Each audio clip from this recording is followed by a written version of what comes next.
Я отвечаю за техническую составляющую, то есть по всему оборудованию, по соблюдению методологии, тех технологий, которые мы будем применять. То есть если мы применяем сканирование, вот моя задача объяснить ребятам, те, которые не работали никогда с этим оборудованием, те, которые работали, им напомнить, как правильно выполнять сканирование, какие они даже нюансы соблюсти, чтобы мы получили максимально детальную информативную модель.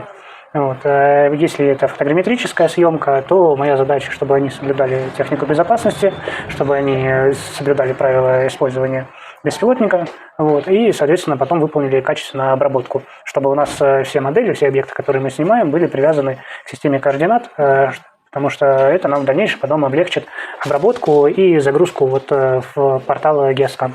А вот эти работы вы ранее проводили где-нибудь? На вот таком уровне? Прям такого уровня нет. У нас не было настолько масштабных работ, поэтому первый, наверное, раз именно такой глобальный масштаб, чтобы много каких-то объектов, все это объекты относятся к объектам культурного наследия, где необходимо снимать какие-то нестандартные формы, может, вот, и, соответственно, объекты.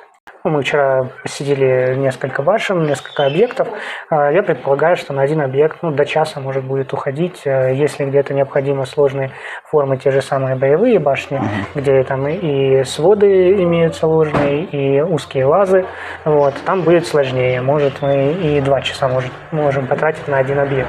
Даже не у всех геодезистов, не у всех геодезических фирм есть такое оборудование, поскольку оно высокоточное и дорогое для некоторых. Это радует, что современное оборудование, вот как раз, чтобы качественная работа была проведена. Мы используем и будем завтра поднимать это все в горы.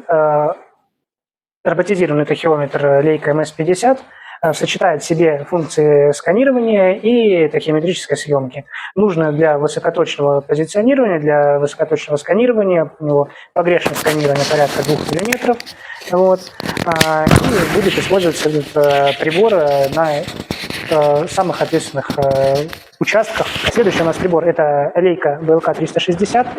Имеет точность похуже, чем у Leica MS, но позволяет сканировать в более замкнутых пространствах, где нет возможности установить большой роботизированный тахиометр. Вот. Следующее у нас оборудование – это спутниковые GNSS-приемники. У нас 2 штуки для того, чтобы можно было выполнять спутниковую съемку, координировать знаки, координировать станции, с которых мы будем выполнять сканирование, и, собственно, получать точные координаты в требуемой системе координат, которая используется на территории Республики Ингушетия. Вот. И следующий прибор – это у нас самый передовой в настоящий момент прибор по геодезическому направлению отрасли в целом – это мобильный SLAM-сканер.